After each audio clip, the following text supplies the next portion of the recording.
Let me declare the meeting open. We're a moment or two early, but that might be good. We're all here.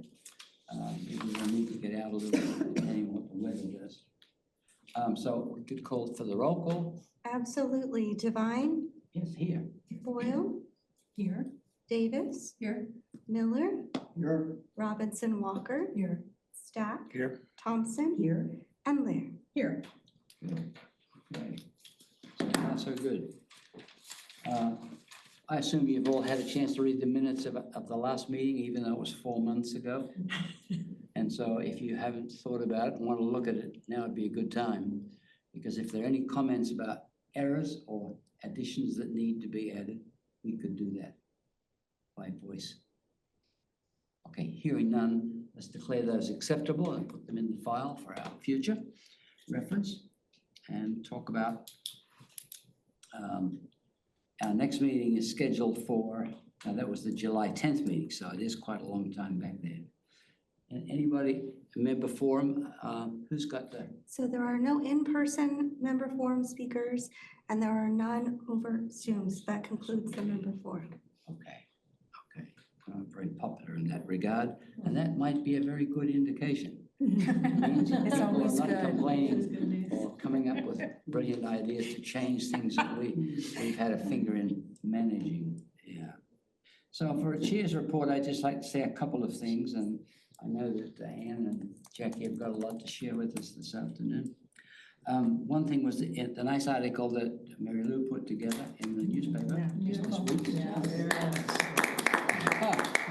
Nice for a number of reasons, I thought. It gave the whole idea of outstanding journeys, fitness journeys, a handle and put it in writing. And secondly, as Mary Lou was explaining, she mentioned the class for those who've got special kind of limitations that this might apply to in there, so that readers who are not amongst us would say, wow, there's such a thing as a class 2 times a week and 2 instructors and all that stuff. So it's very nice to hear. The other thing is I'd like to say that there was an article in the paper also about people in October who were acknowledged as being superior and contributory in their jobs, and 9 of them were ours, and that is they work in the fitness aquatics area. So that was a nice endorsement. And of course, we had some in a previous selection as well. You can look at the article to get the names, but I have them here somewhere if you need them. And that pretty much is all I have to say, unless you have any questions that I could answer personally. Okay, moving forward then. Correspondence and announcements. Any correspondence that any of you have to bring to the table? Oh, you were just stretching, Kelsey. I was just my hair. Well, that's an easy one. We don't usually get much traffic in that, but sometimes we get things in writing that come to any one of us and then address them from that point on. So we're talking about staff reports. And so we'll go to the director first. Super. So what I wanted to do this month, sorry, I have to pick up if my PowerPoint participates. Very good. What I wanted to do is to share with you the Fitness and Aquatics deep dive. It's been updated since it was presented to the board of directors a couple of years ago. And I wanted to do this because it kind of came out of a number of questions that Barry raised at the end of the last meeting. We have kind of wondering operationally how different things happen. So I thought this would be a good place to kind of frame, a good way to frame all those questions, and we'll see how many of those you can knock off. How about that? Okay. So I'm going to show you the org chart, and then we'll talk about the programs individually, aquatics and fitness. And I first want to make sure you all know kind of where aquatics and fitness lands in the stack of all the programs and services, because it's really important, certainly from a staffing standpoint, that we play team, we do things collaboratively, and sometimes it's nice to know where everything is filed, if you will. So as a director of community services, these are all the program areas and service areas that I'm responsible for. The biggest one is resident services, and it includes all of these different service departments, and this is Kelsey's area to manage, by the way. So you'll see at the top of the list there is aquatics and fitness. And this is our org chart. And one of the things that's for those of you that have been living in Rossmore for more than 3 years, this org chart is a little bit different the way we look at it. Because prior to 24, last year was the first year we kind of combined the departments to treat them as one. There was the aquatics department and a fitness department. And while the budget, we still budget them separately, the way it's being managed is collaboratively. And so when we migrated from management of the fitness center by Active Wellness, what we wanted to do is to really look for fitness professionals that could come in, because there was work that needed to happen on the fitness side about developing team and refocusing service delivery. We also have some things on the aquatic side that we want to do to make guarded pools, bring them up a little bit more to the standards that are out there for public service delivery of guarded pools. There are things that we do which are fine. Our pools, basically, unless they're open to a public, they don't need to be guarded. But really the rule is if you offer guards, you need to do it to a different standard. So we wanted to make sure that we were developing the depth and the continuity, knowing that we had a couple of people that are senior and going to be moving on. So we wanted to make sure that we could have somebody to guide that, and really from a manager's perspective, had the ability to have that oversight. The other reason this is important is because in the layer cake that was here before, you did not have any manager in charge of aquatics. It was, so Hidea was a coordinator, and she's phenomenal at what she does, but we just wanted to make sure that it had the right type of budget authority and personnel authority and whatnot within that structure. So you'll see Jackie is a person that came in to kind of take this newly created position of managing both sectors. I will tell you, she's an aquatics kid through and through that just happens to know how to do sports and adult sports as well, right? Yeah. So, but it was a really interesting thing to bring in. And then with that, what we did was, so Ash had been here, and she was kind of the administrative coordinator for everything that happened with fitness. And then we brought in Adam because we wanted him to be the coordinator really of the fitness program. And so it's really given us the type of structure and depth that we've needed to manage a facility with internal staff.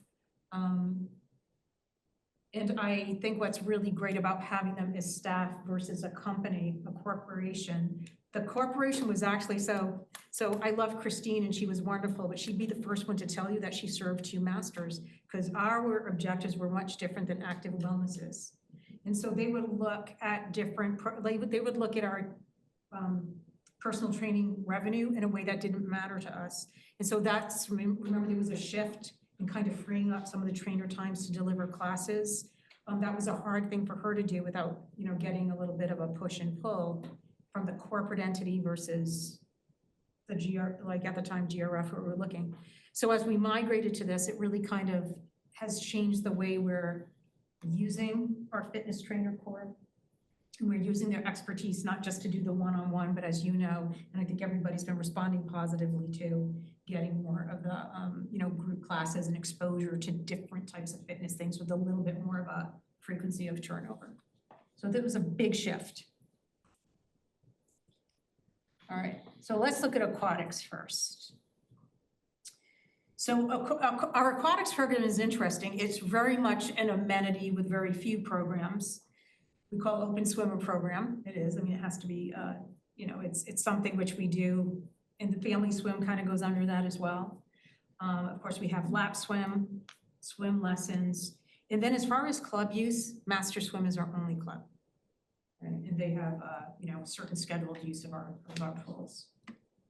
What I didn't put in here is that, again, as we're trying to break silos of teams, we've tried to do things as an extension of family swim with some intergenerational programs where you needed guard staff like the mermaid swim and whatnot. So you'll see a few outliers like that, but this is pretty much, our pools pretty much are here and operated, for the use of our members, our RWC members. These are our pools, yay. Okay, so this is our dollar pool. Of course, it's our warmest pool. And we don't have any lifeguards on duty here. And we are looking towards, and just so you know, unless there's any hiccup with the permitting of Tice pools, we do expect that this will close the end of this month. stay tuned for nixles and other messaging if for some reason it takes a little long for us to get our permit. Hillside Pool, this, everybody knows the schedule for Hillside Pool, and that we only guard it during family swim, which is the weekdays 11 to 1 and weekends 11 to 2. And again, the same thing with this, where, the scheduled closure is at the end of November, unless we need a little extension with getting our permit from the county for Tice Pool. And of course, Tice Pool, it looks way prettier than this picture now, doesn't it? So since we're on this, I'll give you an update on Tice Pool. So the resurfacing has gone absolutely to schedule. What's really great is the facilities team. They've been in there, and while the pumps are kind of off for a while, sometimes you'll see things which they can get ahead of, like you'll see seals that maybe, let's go ahead and replace them now instead of being any disruption. So they've been doing some additional maintenance on things, so when we're open, we are good to go. Again, it's curing now. And so while it's curing, there's cleaning that's going on. As you could imagine, there's a bit of it looks beautiful, but you can't see that even thin layer of dust that's all over the place. They gotta, clean everything up. And then we do need to get it permitted by the county before we can open it. And so we have no problem with it. We know it's gonna pass inspection. Our concern is because it's the holidays, we're trying to call next week so we can schedule something. But it's really on the company for them to feel good about the cure and some of the stuff that they do with scrubbing the sides to give a call. Essentially, they do that first balancing that gets inspected. All right, so let's move on to fitness, where I think more of the questions are from. So we do have free services. And so we have 2 hours of orientation assessments for new residents. And this is something that we really need to give clarification, because we were having this, we actually had a lot of residents that weren't using things, but it seemed to be this backlog. And there was a thought that every year, every resident would get 2 hours. And when you think that half of our residents use the gym, that's like 12,000 hours. That's, right, there would have been no time for classes, right? So, and actually we haven't had too much disappointment or comments about that. I think people were assuming it, but we just wanted to make sure it was clarified. And then the way to kind of make sure we had the ability for people that maybe took a couple of months off or even a year and came back, but they were not new residents, the group introductions program has been phenomenal, right? So there are always these different, I guess you could say like equipment uses, which are being introduced, demoed by the different fitness instructors. And then the other thing is that they have floor time now, which I think has been a really good thing to put into the schedules, because I mean, we all see it in the gym, somebody maybe not using a piece of equipment properly. And so, part of the job which they have like are now scheduling time for is the ability to be on the floor and to be guides for that. So it's proper use of the equipment. It's funny, when I did this presentation for the board a couple of years ago, I think there were like 12 free classes. It's like we've doubled it. And they're changing, right? So they're changing. So there may be some updates to these. So some of the things that we do when we look for the different classes and like how do we get ideas? So the team is really good in taking feedback from residents. And even while classes are going on, they'll talk to each other and just say, oh, it'd be good if we made some nuanced changes. And as they try to, do the next scheduled classes, they really do socialize this in their groups and to try to reflect the dynamic needs, the dynamic interests. And one of the challenges now is we're so popular that our parking lot is very impacted. So now one of the challenges and another, it's like juggling. So now they're juggling the interests, and now another ball to throw in that is to now managing the times. And we know this is going to be very difficult for some people, because it's funny, as a community, you like to have everything done by about 3 o'clock. Everything done by 3 o'clock, and the rest of it's free play, social play, or something like that. It's really kind of funny. But we're hoping that we can kind of like start moving and spacing it out to make, we don't want you to get so stressed with parking that you need that workout to get rid of the stress from your parking lot. Right. We want the experience even of getting there important. But we've heard of too many people that they'll drive and they just circle the parking lot and they go back home. And so we certainly don't want to penalize them because we've been successful in the popularity of programs. So look for those things to start changing. So this is where like, this committee is really helpful. Because you'll hear people be upset because something moved, right? And it was something, and, and everybody that's taking advantage of these classes, when they find their thing, it might be their thing that we might need to make an adjustment for. So if you understand the why, I think sometimes it helps a little bit. But we're gonna try to be working through that over the next year. Space it out, give it a little bit more elbow room. I think it's interesting when you read the Rossmore News, the collisions that take place in the parking lot, every week there's one there. Yeah. Mm. Yes, I think more so than any other lot, and it is. Yeah. Well, and it's also because the parking is straight in as opposed to an angle, and It's more difficult, yeah. it's much more difficult for people to park that way, You're I correct. agree. especially as we age. Who are you speaking about there? No, not you. I wasn't speaking about you. I thought the whole group here might No, I be was an talking about me. exception. So Ann, Yes. so is the goal then to kind of spread the classes throughout the day more? And then there is room for adding additional classes, let's say yoga or something Yeah, else? so what you're gonna, and this is another interesting thing. So you know how when Jackie does her report, we show those charts of use? Yeah. It never changes. We're gonna try to change that, right? Because it's like it peaks at 9 and then it starts going off and then it's really, there's nobody here late at night. So, so we're gonna say, is there an appetite to do a yoga class more towards the evening, maybe after dinner, as people are ready to settle down and go to bed? So, we wanna really play with the times a bit. So if we are adding some of the new ones that we're lacking now, we wanna try to do that. But maxing everything out at the same part of the day, because someone's not getting into a class, really isn't the solution. We need to spread out and try to encourage people to just try, they're trying something new class-wise. We're trying to ask them try something a little bit new time-wise, maybe to create a new habit. So, and we know that's always a challenge, but we're really gonna, give it the best effort to do that. I think our instructors are gonna be able to kind of talk about that a little bit too in the classes, especially if they might have one coming up at one of those times where we're trying to drive people. So it's gonna be a very huge social experiment, but we're gonna give it a try. Because the option is reducing numbers of classes we offer, and we don't wanna do that, right? This is a ready-made article for the news, of course. Some version of, we're trying these different things, Oh, Mike's taking notes. Yeah. Yeah. So we're not ready to start some valet parking just yet? No, not yet. I don't know where we park the cars. We have to just split the circle. Well, that'll be good, yeah. Yeah.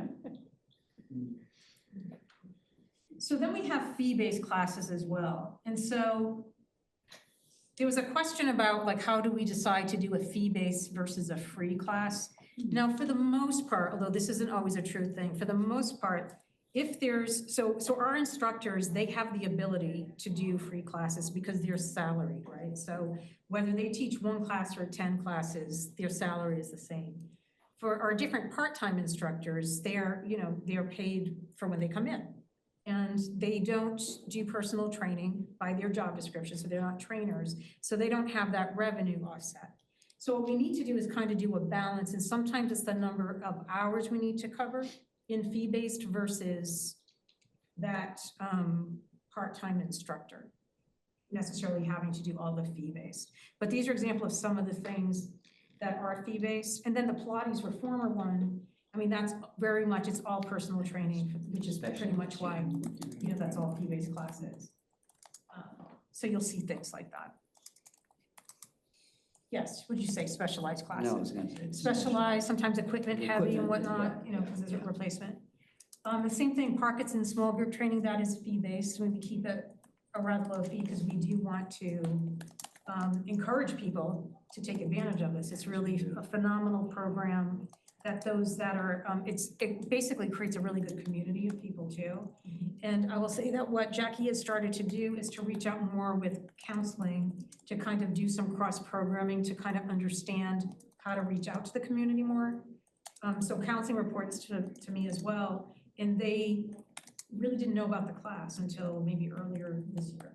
And so we've also been trying to support pickleball for Parkinson's. Many of those people didn't know that counseling has support groups or fitness has this program. So we're trying to connect to the communities so they can support each other, because it is a growing need in counseling to support the caregivers for people living with Parkinson's. It's a real popular class. It's also time intensive. It's 2 or 3 instructors, right? 2 or 3 fitness instructors usually have to staff it to make sure that we're creating a safe environment. But it's a really good investment in this community. Fantastic. Articles in the newspaper, Mike, are very appropriate to talk about the Parkinson's classes, for example. Hint, hint. I'm underlining your. Yeah. Yeah, right. Yeah. Me too. Of course, we have our fee-based personal training and group training. It seems like there's been a really good balance. We're always gonna have a backlog, people just really, I have to say, the trainers have been wonderful. Our new additions are phenomenal. And I think you gotta want to work with this type of a community in order to be successful in this type of community. And everyone seems to be really well suited to, because it's a different type of personal training. And I always like to hold up Adam as the poster child for the unicorn. Like, where do you find somebody as a new personal trainer who this is what he wants to do? Because it's more challenging and more rewarding to really help people get restored mobility and to have more longevity based on what they can offer as a service. And so, when we did the fee schedule, we recognized that sometimes you have couples that want to do the training, so there's like a couples fee instead of, because you can't really share a trainer. It's a little bit of a different, like the work, so it's a little bit more than just a single person, but. So we really try to take a look at how personal training has been taking off and make sure we have the different type of individual or group scenarios covered in there. It's all covered now. And when a person wants an individual to be a personal trainer, maybe they've had an injury or their spouse has had an injury or had problem, can they ask for a specific person? How do you balance that? Yeah, so the thing is, they can, right? The issue is, Are they may not have the availability. Yeah. And so we're really trying to encourage, because people will hear through word of mouth. And the trainers that have been here the longest have these amazing reputations and they're really good about what they do. But I think they've been pretty good about saying, look, just try out this person because they have availability now. If it doesn't work out for you, we can wait and see if there's an opening. And 9 times out of 10, they realize, oh, this is great. Because they're all very relationship based, which is, I think, a secret to success in this community. You have to like the relationships you build with the community, with the residents, or else you're not gonna enjoy being here. You pretty much have to do that with a personal trainer, no matter where you are, That's what true. age you are.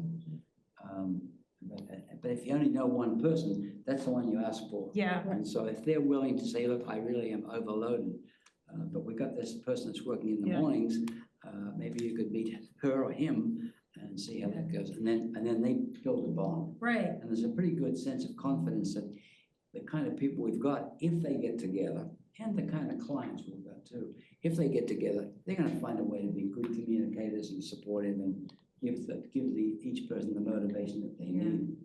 I would venture to guess that Bob might be the most requested. Bob and Dina? Because they've been here the longest, right? Bob, Kat, Or Bob and Ken?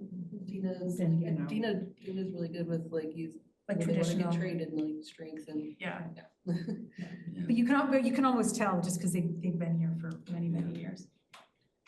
Then water aerobics. So this is interesting because water aerobics, counterintuitively, the instruction is provided by our fitness and trainers. It's not any aquatic staff. And so this is one of the things, we do have free and paid classes. Sometimes these can look alike.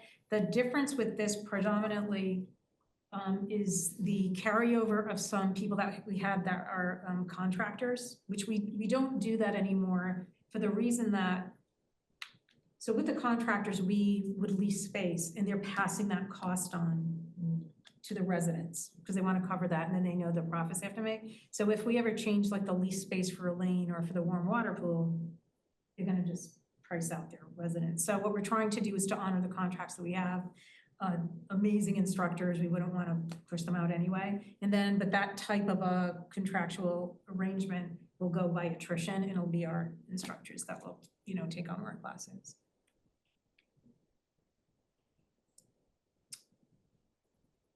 All right, so then there were questions about clubs, and we have a lot of club use in there. And I will tell you that this is something which we may be bringing to this committee next year, and the maybe is about timing versus will it. Okay, so this is the issue with clubs. We love that clubs bring this texture and variety to other types of programs. By the nature of them using the space, they're supposed to have it open to anybody that wants to join, and that's not really happening. In some, not all cases.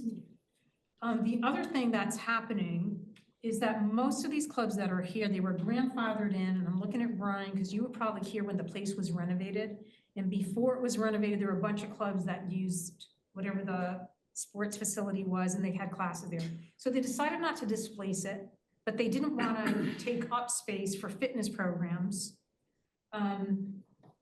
And the caveat was that if you have somebody that comes into your club that's a non-resident, they're supposed to pay a fee. So there are all these rules and stuff.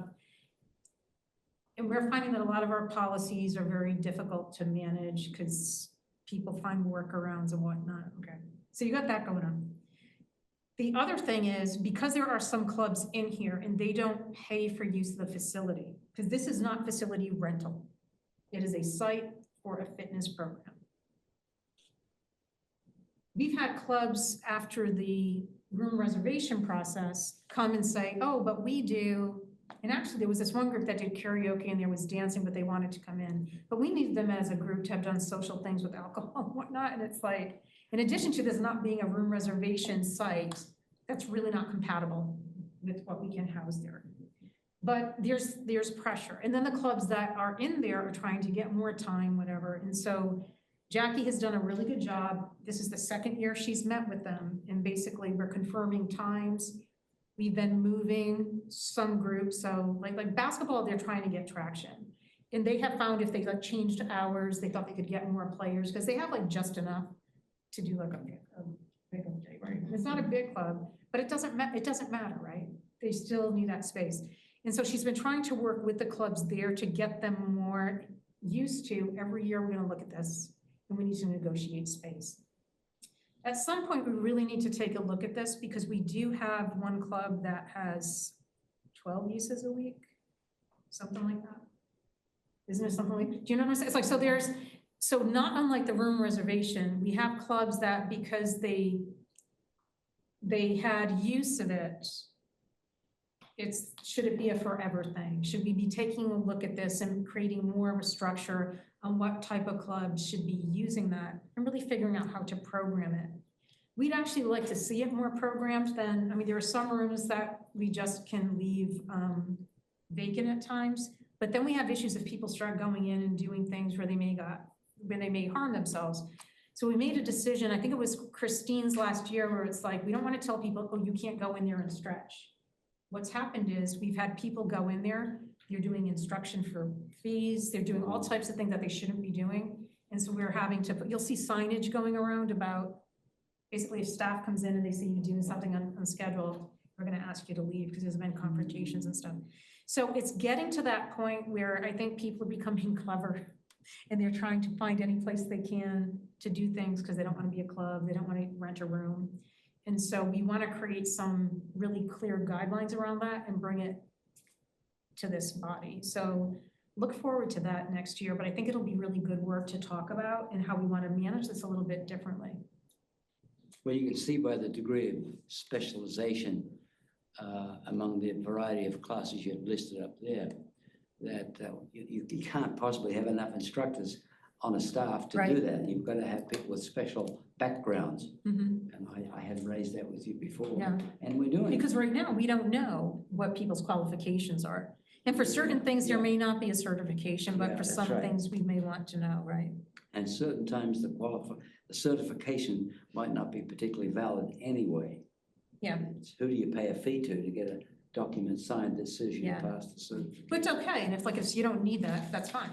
But for certain things, we should be trying to figure that out. So if it's anything like that, a personal trainer, is instructing and they need to have their, like, we wouldn't want them to be instructing anything that we provide, because we know it's under the supervision of trained professional, trained certified professional.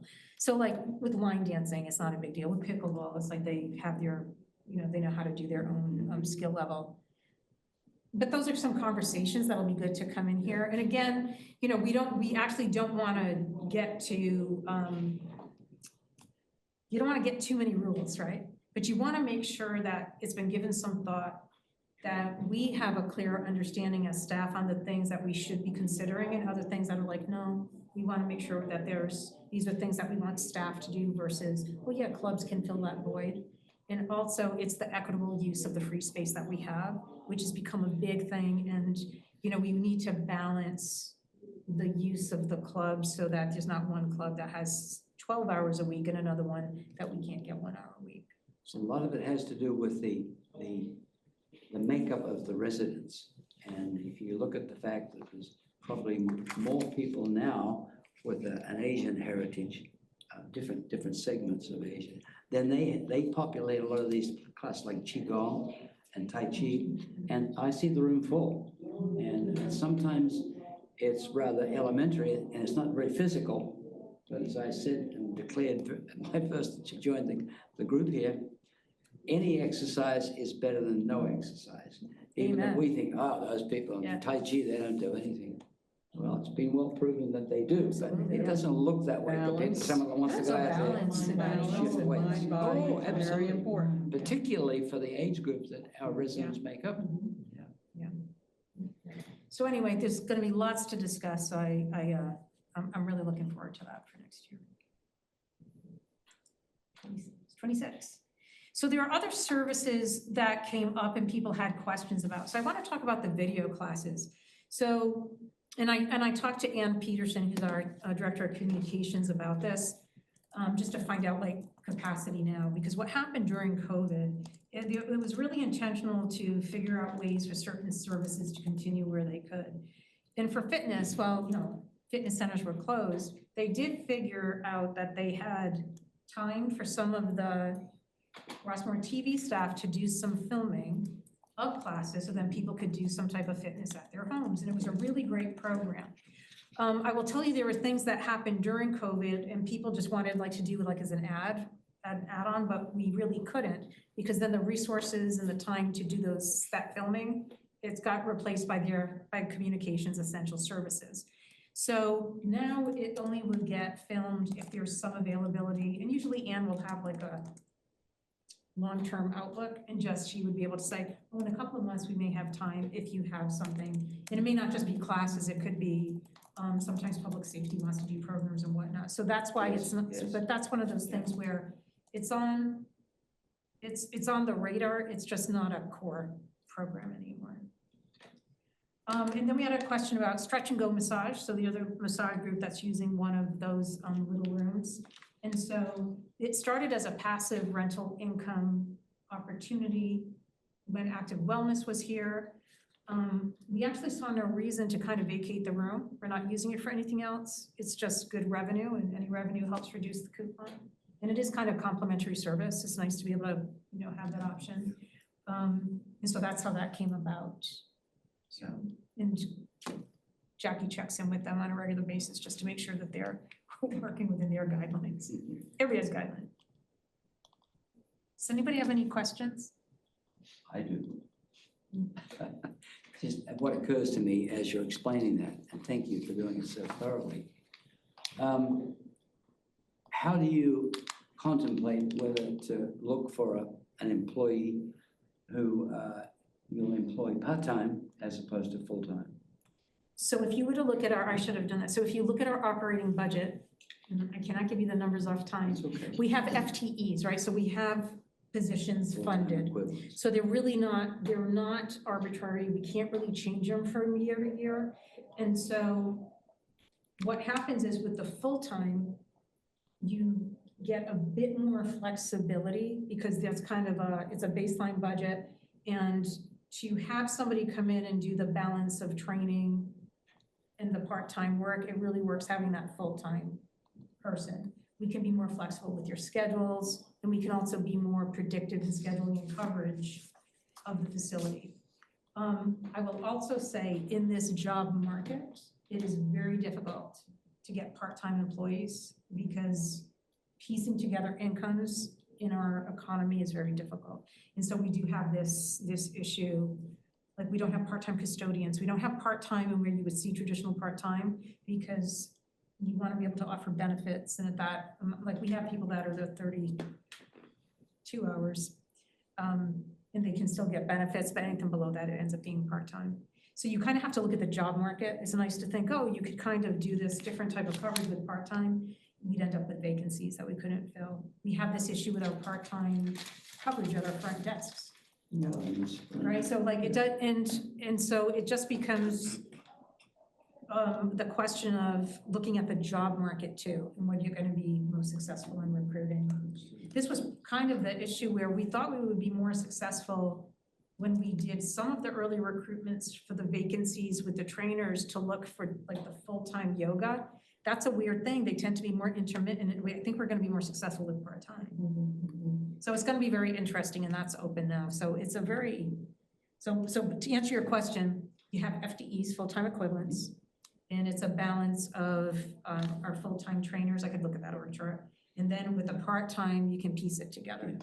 And we're a little bit more flexible with part-time as long as we're charging for what they The other serve. question that I'm thinking about as we talk here, if there's a group of people that would like to have some kind of exercise led and organized, I suppose we could solicit somebody from the residents population, if they were willing to come in and take on that role, assuming they have the right kinds of certifications. We actually can't do that. Qualifications. We can't Okay, do tell me that. why, that's what I want. So residents can't volunteer and they can't be employees. And so what the appropriate thing to do, if you have certain thing that you were interested in, try to form a group training scenario. That's the appropriate vehicle for that. How so- does that work? A group? So we have group fitness, and so you can have groups trained by one trainer, and what they end up doing is they'll design something which is for the good of all. So if everybody came in and said, we all had recent knee surgeries and we want to do something with flexibility or whatever, Right, they could design a program for you and you could do it as a small group training. okay. But what we don't do anywhere in the organization is have residents volunteer in any capacity that's parallel certainly to another professional. I And we think can't hire them as I think employees. it came up with bus drivers at one point, I read in the newspaper. Yeah, it's called bus drivers, come up with receptionists. And it was kind of, like I've been here like 2.5 years, it was probably 3.5 years ago that they had, or was it, I don't know if it was before that. But it seemed like it was, either it comes up frequently, Yeah. or it was coming up a lot when I first was hired, as if there was a recent change, but it's like, yeah, you can't do that. Is that like you'd have to pay workman's compensation or something on if you hired It's not, residents? I mean, you need to do that for any employee. It's not because I could not give you the legal reason for it, but it was all kind of opined by our legal counsel. I don't know the trigger or what happened. I just know it is and is. I've got 2 questions, and you may not want to answer this one. I'll try. When it comes to aquatics and fitness that you oversee, what keeps you up at night? And is there anything else this committee can do to support you and Jackie? Well, I'm gonna answer the second thing first, because that's a really great question. So I like to overshare information and talk about, like, I like when I get, and back, so what I really like, Barry you're super inquisitive in the most important ways. And so a lot of his questions have been me talking about operationally about how we do things. So even explaining, we're mindful of the impact of parking and this is what we're doing. For you to be messengers of, oh, I think I understand operations a little bit. I believe this is what they're trying to do. Like really messaging that I think is really important. The see something, say something, right? And don't wait for the meeting, but it's such a good diverse committee that we have. Like you may see you may see something which is curious, like you had a really good observation, right? About the chairs, the lifts, and we weren't even certain really of how they worked and if they were movable till Brian brought it to our attention. Like things like that are really good to know, because the more we know what the questions are there, we can kind of research it. And you could even like, just reach out to us in between the meetings, it's fine, and we can report back. So that type of back and forth is really important. And then what keeps me up at night, I just think anytime you have an aquatics program, I mean, for me, like anytime there's an aquatics program, that is like the highest risk operation that we have, you know? And I'm not used to working in an environment where you can leave pools unattended. But when we try to do things based on safety, based on extreme temperatures, and we told like, you know, don't touch it, it's like, we understand, like we don't have to, and they don't want us to. It's like, it's okay. It's not a problem. But like understanding that is the risk in a community like this, given our population, it is a little concerning. It's really concerning. I mean, Jackie and I are like, it's different. And you're nodding your head too. If you worked in public facilities, things will happen under really well-trained guarded staff. So that's the concern. And we are situated in a very litigious state. Yeah. So that causes a little more apprehension and concern. Well, the fact that you care so much about the safety of the residents here warms my heart. I think it does everybody else's, so thank you for sharing. I think so too, yes. And we do, and I will just say, but it's like a really fine line, because we don't want people to take it in any condescending way. It doesn't matter what population you're serving. Many of the programs we have, there are these inherent risks, right? It's just sometimes it's taken the wrong way, and we really don't mean it that way. It's just there are best practices for a reason, and we try to impart that, and sometimes it's just received differently. So I apologize if at any time concern comes across as anything other than really dogmatic. Thank you. Sure. I have a question. So on that same topic, there have been a couple of swimmers that have approached me with concern about swimming alone, and they're strong swimmers. It's not that they aren't. Yeah. But they know I'm on the committee now, and they were asking, you know, is it possible, you know, in the future, could we have lifeguards at Hillside during lap swim? So I think what's happening is this. So what I will say is we have to be very mindful of the resources that we have for that, right? And so there's going to be a bit of a structural change to what happens. Both David and Hideo, you know, they're kind of working with us with succession and transition here. I love how it's like talk about people that really enjoy service to this community and really want there for everybody's safety. But we're doing something operationally a little bit different, and we have to really look at how we're using the resources. We're also looking at how we're training them, which I think is developing a bit more consistency. So I don't know if you know this, like we have full-time guards and we have part-time. So we have this whole FTE total, but it's been a swirl. And I want to say it's about as stable as it's been over the last, like since you've been here, where we're really stabilizing the core and we're trying to stabilize it and then build. And I think what's going to happen is at some point, because I think we're still below these positions we have allocated. And so before we go another year without using them, it would be interesting to see what we could propose to do, but we'd have to propose it to the board because it commits us to a resource. Yeah. You know what I mean? Yes. And once you do it, you have to do it. Yeah. And it means that if this is what we do and we're short on guards, we gotta close the pool. Do you know what I mean? So this is kind of the issue that we have. Because we you know, because people are accustomed to being in a private community, private pools, which generally are not open to the public. If you may take a guest, that's not open to the public. You don't have to have it. Once we start guarding it, we have to guard it. And then that becomes in a litigious community. Somebody may show up saying, well, it was guarded yesterday and then they didn't do it because they don't have to. That's probably not a good thing to do. So it's the service, so we always talk about, we can only provide the service level based on the resources we have to provide it.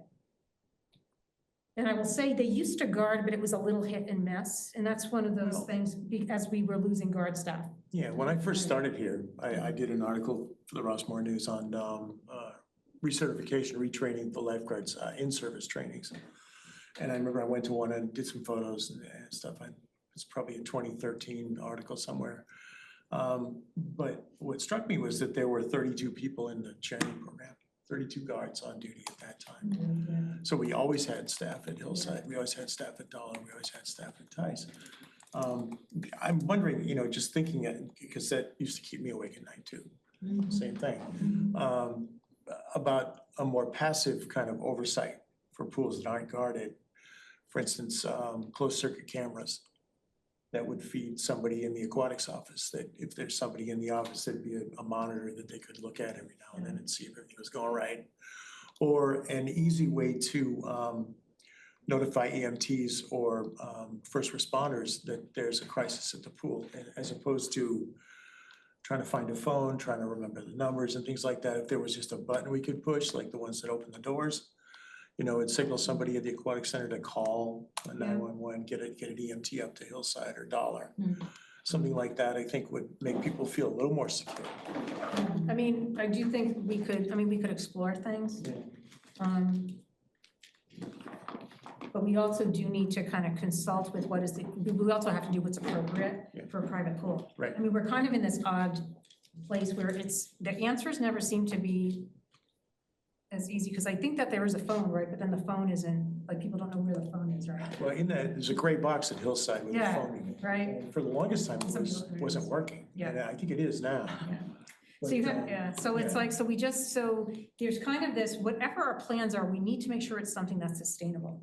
Whether it's a phone, somebody's got to check the phone, make sure it's working. If it's a button, somebody has to make sure it's working, like the test with whoever's going to respond. Then there's the cost to install it, the cost to maintain it. So like, and I don't want to sound mercenary about safety, because it's not that. But it's like there are processes to get things approved. And again, because of the rules around having guards or types of security measures, we just want to make sure we're doing something which is appropriate, which is sustainable, which the board supports, because we don't want to, and we don't want to confuse the message of the people using the pools too. Right. Like there's not an expectation of a higher level of service at a different pool. So it's a lot of things to consider, but just so what Brian's like talking to, where there used to be like 32 guards and probably a slew of them were part-time. Everybody in the state got hit with not being able to have lifeguards anymore. And I think a lot of it had to do with during those schools, I think they're too rigorous with these kids. They can't be kids anymore. Right. A lot of youth don't have those summer jobs, right? And so so it's like, so we were, so I've had this in public pools where, like, I would have this really great public recreation pool, like in Fairfield, and we'd have to rotate which outdoor amenities were open, as opposed to having them all open, and you're just rotating those smaller number of guards that you have. So like we had to be creative with diminishing numbers, and it's never bounced back. It's never bounced back. So yeah, it's time for a look and to see what other measures we could use. Yeah. Well, one thing that crossed my mind about it was kind of educating the users more to their responsibility for everybody else that's in the water. When I swim, I can't turn it off. Like I can't have that training. It's there, and if I see somebody that doesn't look secure in the water, I'm going to pay attention for a while. And it's just, I think one of the things that people could do is they could be more active with stuff like that. Like if a person sees, if we could instruct people, if they see somebody having difficulty in deep water, maybe they could encourage them to move to shallow water, or get closer to the wall if they need that kind of assist. Little things, those things kind of make a difference. Over time, a lot of people don't understand the danger they're in when they're in the pool, especially if they're not swimmers. They get in over their heads, they get in deep, and all of a sudden it's panic time. And then it's hormones and tough reactions in your body that don't help you. Like for instance, when you're feeling insecure in the water, people start pushing down. It's not gonna help you. It'd be better if we could train them to float on their back. I was gonna say, it would be interesting to do classes that were kind of. Pool safety classes. We tried it out at Camp Rossmore actually, so we did 2 sessions of that, pool safety in recreation. And so went over a lot of those, what you can do as Yeah. just a regular patron to the pool. Right. This is how to use the shepherd's crook. Yep.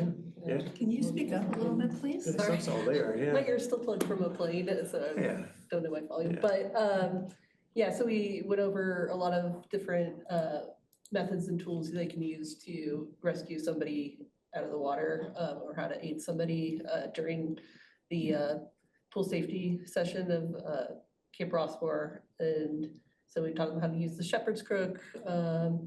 If you have nothing else, you can use a towel, kind of wad it up and reach out. How to ground yourself on the ground if somebody's particularly heavy or something, to pull them in. Like, you can also lay down on the ground to make yourself more steady and then pull them in. How to use the ring and pull somebody in, and know when to get help. Yeah. If somebody is too heavy for them. So things like that to implement more. And maybe you could, you did that for Camp Rossmore, and that was great for the people that were there. Right. But I wonder if maybe it wouldn't be a good idea to have something like that as a, a group class periodically for the people who use the pools. Or a videotape. Or a video or something that is Training. available, for people who use the pools on a regular basis.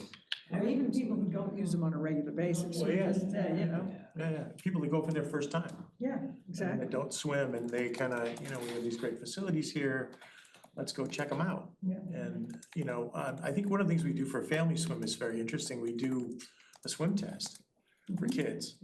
And if they don't pass a certain test, they're limited to the shallow end. Well, maybe we should do that for residents. And have an aquatics orientation for people that are interested. Come in, set up a time, do it once a month, maybe for new residents, or that could be something we could explore in the new residents groups when they get together. I think that's a monthly thing, right? When new residents.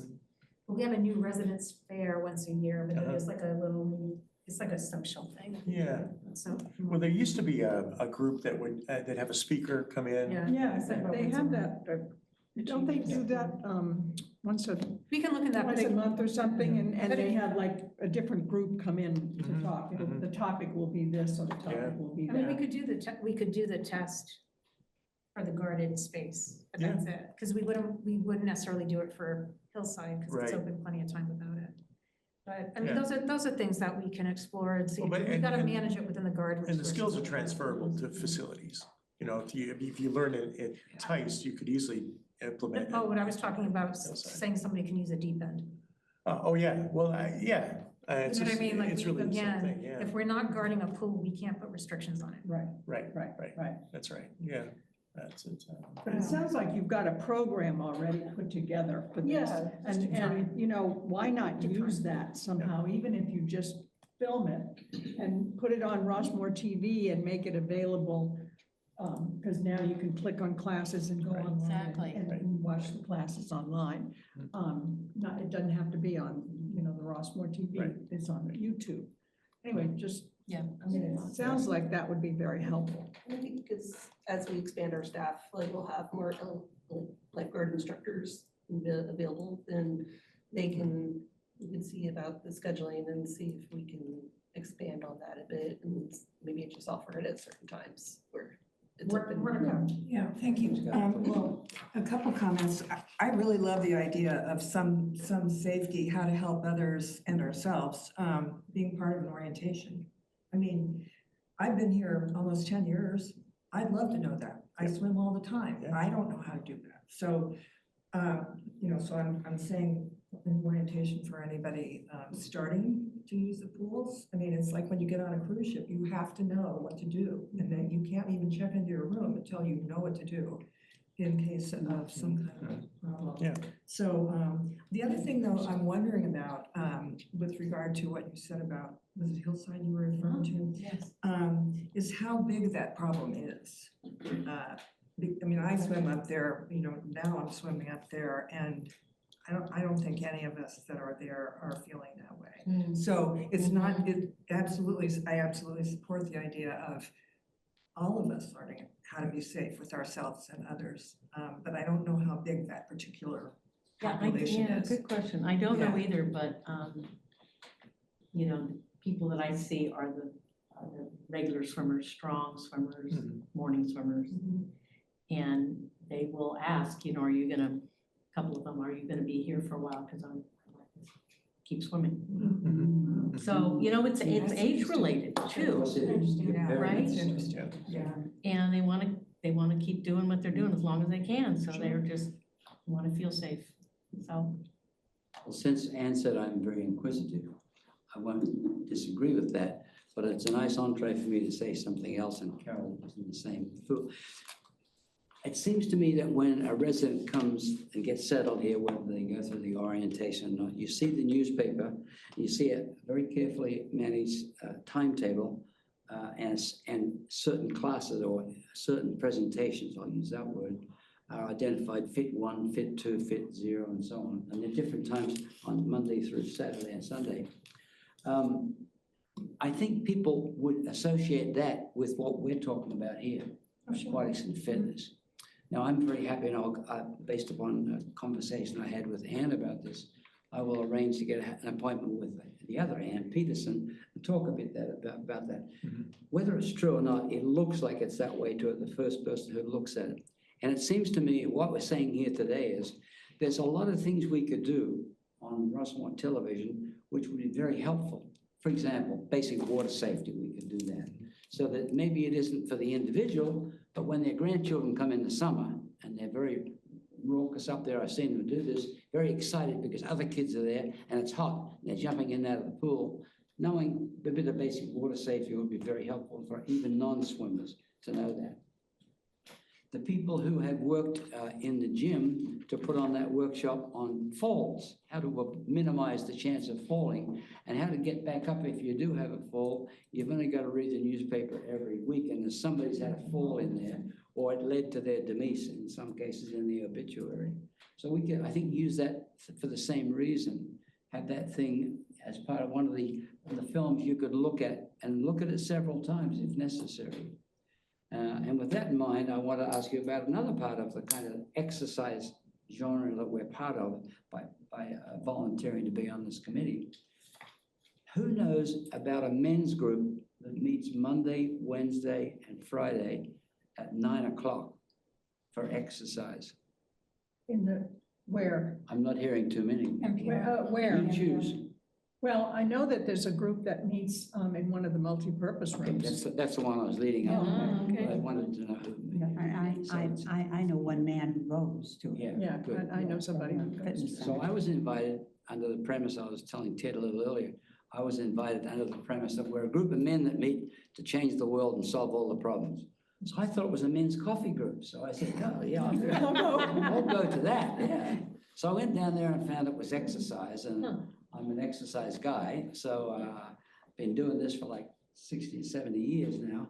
And so I said, oh, I'd like to do that. And so I did it. And they said, well, you want to join the group? And I said, not really, because I do a lot more than that. But the big thing was, and you can do this with no equipment whatsoever, there was a very prominent academic from University of Illinois, Urbana, who promoted this and was doing it into his 80s. And you have a space like the main gym down at the fitness room and the gym in Tice Creek.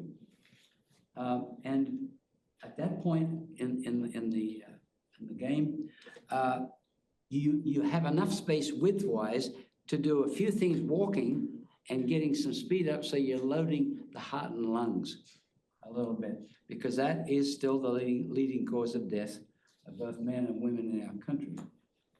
Breakdowns and failure in the heart and lungs. And so it turns out, ironically, so I just disassociated with them, but I still talk to my friends and I hear about it and they say, we haven't seen you on it. I said, no, I do my stuff at the gym. But I was kind of awoken very, very starkly earlier this week, trying to trace the son-in-law of the older gentleman who was taking his father-in-law down to the gym to transport. And he's a big guy, husky and very, very gregarious and so on. When I finally made contact with him, I learned that he'd just come back from the hospital having quadruple bypass surgery. Now, there's an example of something that if we had it a little bit differently, we may have prevented. This is a pretty healthy guy, as I said, very outgoing. So the point is, that kind of becomes part of our association, although we don't have anything to do with it. I'm wondering if we should maybe assert ourselves and try and find a way. Now, by the way, also in relation to our discussions today, that one of the things that men like about that is they can find a place to park right outside the door. So rather than going to the gym where it might be more difficult, that would dissuade some people from going at all. So they go there and do it. Am I Yeah, and interrupting? I'm lost as secretary. I just want to make sure I was in the right, I just looked away for 1 minute. Yeah. And when I came back, you were talking about some ideas. Can you tell me what part of the agenda we're on? Yeah. I'm sorry for interrupting. Well, we're still talking about the report at hand today. But I do, so what I would kind of recommend in the interest I of see time. time's going. Yeah, and what I would say is, what we really can't do is expand the purview of this committee. That group specifically wanted to be a Yep. club and not Yep. related to the Yep. fitness center. So we really have no ability to assert on anything that's not happening outside of fitness or aquatics facilities. But I think there will be occasions when someone will ask us about that. And so I wanted the committee to know a little bit Yeah. about that. Okay. Under more ideal circumstances, we may be able to offer something, but I think you're right. Can't do it by constraints. Let's move along here and see if I can get back to are there any other questions to share or advance? Jackie, are you going to make a presentation too? Good.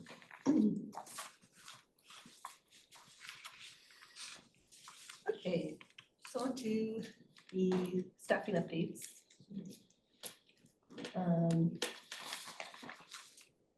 So recruitment for many positions have been ongoing process as we continue to seek out high quality candidates to fill each role. We are also seeking a bar instructor in addition to spin and advanced yoga instructors to fulfill our needs. Moving on to programming. We held a new health workshop. An additional benefit to attending the workshop, such as the knee health workshop, is building a community of other residents that have similar experiences to you. So during the practice sessions, the exercises, the resident students offered support and encouragement and shared their stories with each other. So it offered a sense of community there, and everybody was knowing that they were kind of in a safe space to explore and try new exercises. So for these workshops, it's really important for us to leave that the attendees leave with more knowledge, but also knowing that they aren't alone in their fight to keep their bodies strong. Moving on to Camp Rossmore. So these are all the activities that we had offered at Camp Rossmore. Some were a little more popular than others. I think our most popular ones were the H2O dance party, healthy summer meals, badminton, goofy golf, and I think the most exciting one for everybody was the axe throwing. It was very popular, and we extended that onto the picnic that was held on Friday. So we have that available for everybody. We added a few pictures of some of our regulars at the campers. We had some axe throwing in the background, and then everybody was very happy to show off their tie-dye shirts, and the staff really enjoyed seeing how they evolved over the week. So, Z and I are very excited to start planning for next year. Any questions of Jackie? Wait, she's Are you okay? Yeah. Well, it's just. I mean, on that. Moving on to aquatic operations. So we had 38 adults and 76 children attend our Hawaiian and Lilo and Stitch themed pool party. We got to, that took place at Hillside Pool. We were able to partake in pool games and crafts and entertainment. So the Hawaii State Club, we invited the hula dance group to come in and put on a performance. There's lots of singing, ukulele playing, and of course the dance. They then held an instruction on how to do dance to Tiny Bubbles, I don't know. And I just want to highlight these two little boys in the bigger picture on each side of the stage. They had just got back from a Hawaii vacation and they decided that they were going to be part of the performance too. And so they decked themselves in from head to toe in leis, and they got on each side and they were doing all the hula moves. They were very adorable. They pretty much stood there throughout the entire performance in each song. So that was the party. And then all in all, the transition to moving operations outdoors to Hillside and Dollar Pools were fairly smooth. It was very similar to the move we made the previous fall. Weather has been very fair for the most part, and yeah, without too much rain. We've only gotten, when we did get rain, it was only for a little bit part of the day and then got sunny again. So we've been very lucky. Attendance of water aerobic classes has been going strong, and we always have a few lap swimmers at Hillside and many more sunbathers out there when I go visit in the afternoon.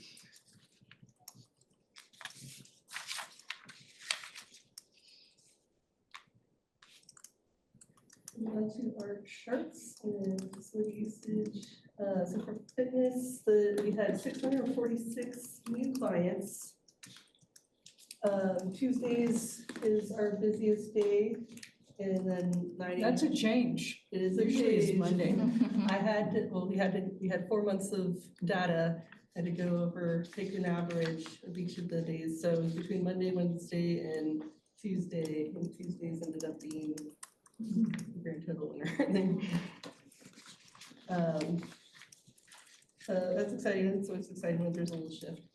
9 o'clock still stayed the busiest time. And we have our charts for personal training and orientations. So a little bit more on our, if you look at September and October, as opposed to July and October, there's a little bit of growth from the summer months to the fall months, maybe because a lot more people were probably on vacation during the summer months and coming back. Then on to our visits by the day. So July totals, we had a low of 470 on Friday, first Friday, and the high of 874 on the last Thursday of the month. August, our high was towards the end of the month on the last, sorry. So the last Tuesday of the day, and then our low that Sunday, last Sunday of August, probably going into the Labor Day weekend.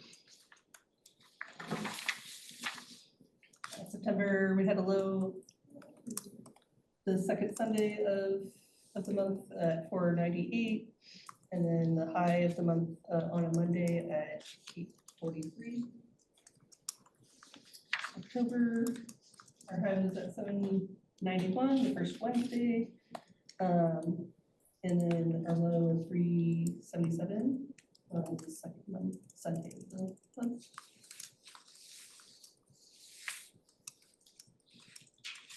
And then by business for time. Yeah, not much change. That one always stays pretty consistent. The facility usage for aquatics. So all our numbers for the span of 4 months.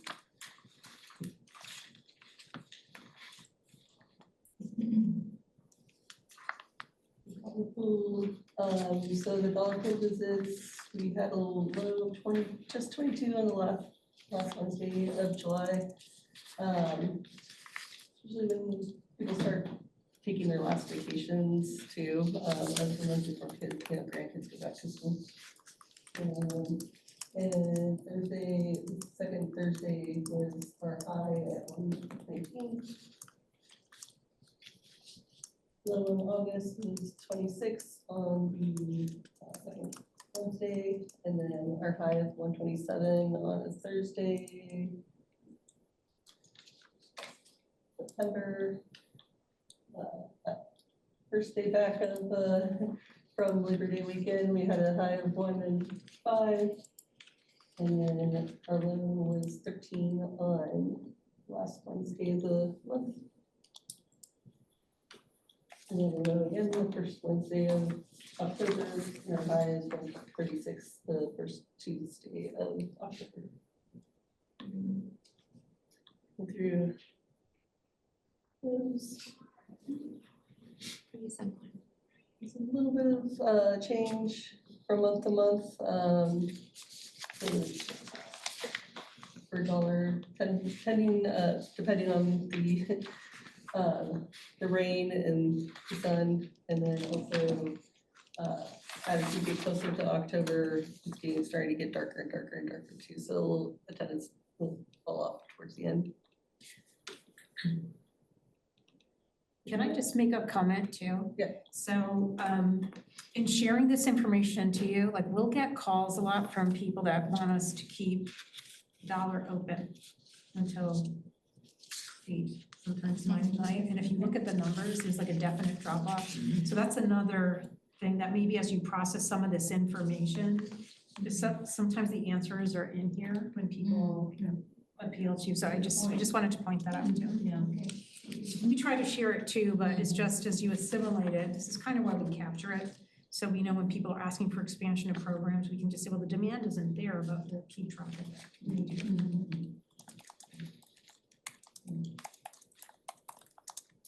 So for Hillside, we had a high the second Thursday, 106, and then the last Wednesday was our low. Oops, sorry, that was not our low.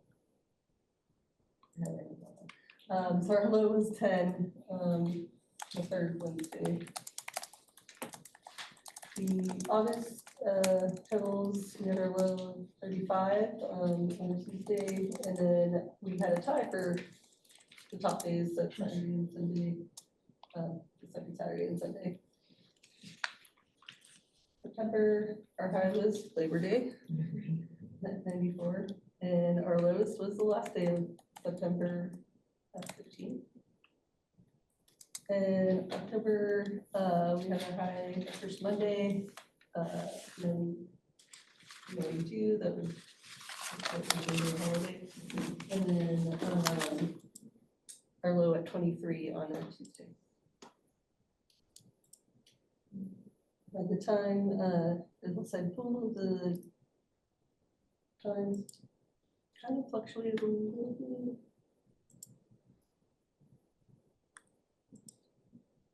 It plateau a little bit.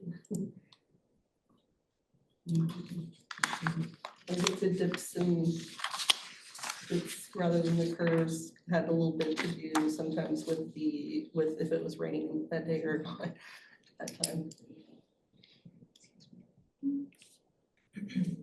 What's your last slide? Okay, that is my report. Any questions for Jackie? It seems like the closure of ties for replastering, from the data, maybe, I'm not reading the data thoroughly, but it seems like there wasn't a huge impact on, the usage at Hillside. I mean, certainly in the mornings, I've heard several people say, wow, I can't believe I got a lane, it's so easy. Yeah. Where there's nobody here, or, where is everybody? And we know that some people don't swim outside I was gonna ask Right. Brian, yeah, because Brian's like our master swimmer. That's right. Or like some And people he swim knows. inside, they're not gonna go outside, right? That's true for, Yeah, I don't understand it, but Yeah. it's like, that's me. But I know some The outside water, swimmers no that matter don't what, want to go right. outside. They don't like the Exactly. sun. Yeah. I prefer, yeah, Yeah. so, but, yeah, so anyway, Yeah, I've heard I think that's swimmers were important. pretty pleased about that, at least the ones that I I've think been the- seeing The on a real regular early basis. morning ones weren't terribly pleased, because there's Early. a hardcore group at Tice that's usually there before they open. Yeah. And there's a line waiting. Really? Well, yeah, I've encountered that a couple times. When I first got here, I used to swim early in the morning, I coach early in the morning, so I wanted to stay on that time schedule, and I realized, it's sleep in for another hour. Okay. It's a little easier to get in, but Yeah. there's definitely some interest, and I think people, I'm not sure what it is. I mean, the programs I ran were outdoors. And they were year-round programs, and we had a number of seniors, people in their 80s in our program that would come out when it was 25 degrees on the top of the hills in Oakland, and with the wind blowing and the rain, and they didn't care. They got in, they complained about it a little bit, but they got in, swam, and did their shower and left, and it was like, okay. Just in the interest of balancing this a little bit, as somebody who's swimming up there at Hillside, like at 6 o'clock at night. Yeah. And I'm only doing it because I really want to swim, and Right. it's a much healthier alternative Yeah, for me. yeah. It's awful when it's really cold and Oh, yeah, rainy. no doubt. It's not bad at all Yeah. when it's nice out, but Yeah. I think it's hard to generalize. That's really the main point. It is, and I It's really think hard part to of it is generalize. you develop a kind of a tolerance for it. It's a needs versus availability kind of thing. Mhm. You know, and if this is the only time I can do it, I'm gonna do it. And most of the people I coached were working. I mean, my biggest workout of the morning was the 5:30 workout. And I couldn't believe it, people with kids that are going to school events and stuff at night are sleeping like 4 or 5 hours, and then coming to swim first thing in the morning, then they go to work, and it's like, I'm glad I'm not working. Where's Rick? He's sleeping on his desk, that kind of thing. But it's a matter of personal taste, I think, how you want to do it. I mean, you want to swim, obviously, and that's your option. That's what you've got That's left, so right, you yeah. kind of do it, and when you don't like it, I kind of.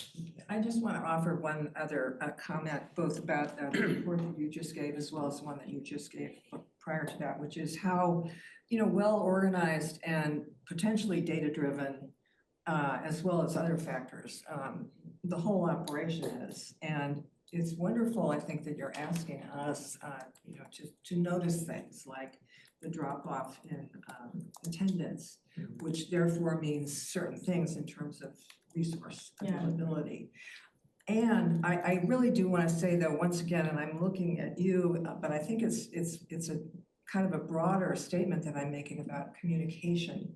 Because, and you and I have talked about this, I think even privately sometimes, because it's so clear that to me, that the way you all are managing things is very well thought out. But I think there can be a gap between how well things are being managed and what the average resident understands about why changes are being made. So I'm saying that in particular with regard to the parking lot situation and the changes that probably are going to come from that. And so it's just, how can we support you to make sure that the communication is there, so more people understand why some of those changes are being made. Unlike the room reservation and, all that Right. stuff that, that again, was probably very well thought out, but the communication was missing. And so this is a plea, I'm saying, great job, and I'm saying, how can we support you in addition to just being word of mouth about things? I mean, communication here is always a challenge because we can't get newspaper time for every change. Yeah. And we actually work strategically with Ann Peterson to drop things in. That's good. If you saw the strategy behind the communication for room reservations, what we can't combat is factually incorrect rhetoric that's out there to undermine efforts, right? So we always are kind of in this place where we're not finding the secret formula. I can tell you that between what's happening with I would say follow the KPI committee. which is a new task force. Yeah. Because what they're doing is bringing to light these things, and Kelsey gets to stop that one. So what they're really bringing to light are, we do use all these things to measure. And I will say, we've kind of reported at times, but there is a group that doesn't believe this, right? So there's an entity out there that maybe doesn't believe it. I think they're gonna see there's a lot of stuff that we actually do measure. And I understand that the board may wanna have different things measured for better decision-making. But it's so many little things that we need to fix. And, you know, we're also hoping that when we have a better resident portal, which will be rolling out in the end of the first quarter, we can have a bit more better structure with how we communicate things. Yeah, that's wonderful. Because it's like, it's that nagging, I mean, not you, but it's like, it's that nagging thought that it can be improved. How do we do it? And the structure needs to be there a little bit differently. I understand. It's a really hard nut to crack, but please know we're not ignoring it. We just haven't figured the proper balance of what resources to use. I'm saying, you know, what can we do to support it?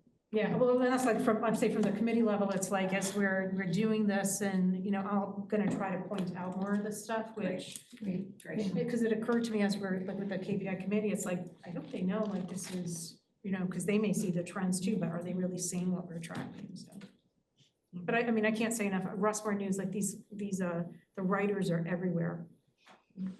Like they put out an extra, you do a whole lot of writing in a week. I mean, it's really an impressive job that they do too, in trying to cover this, so. And I will also note that it's unfortunate that everybody doesn't read the Rossmore News. I can't tell you how often I'll be talking to somebody and say, well, you know, there was an article. Oh, I don't read the Rossmore News. Well, you know, what are you going to do with those people? You know, and so they're not informed, but it's really not our fault that they're not informed. their fault. You know, it's frustrating though. Yeah. It's very frustrating. And the other thing too is like, let's talk about it a little bit more. If you hear something, immediately, and sometimes what will happen is they're intimidated to meet with a staff person. But most of you, I think, would be comfortable coming to meet with me, right? Just say, hey, can we have half an hour? Can we have an hour? I will always make time. I mean, there's so much understanding that comes from face to face that you can't get in any of these other types of media outlets. And you'll, like, Barry will call me every once in a while with like somebody he has spoken to, and should he come in and talk, and we've like resolved things in different ways. And I just think that type of resolution would be really, like, just more of that, so people really feel heard and served in a more responsive timeline, you know? Like, we don't have to wait from meeting to meeting. Watching the clock up there, I should ask Mary Lou if you want to add anything to our compliments about the article with regard to publicity. No, I think,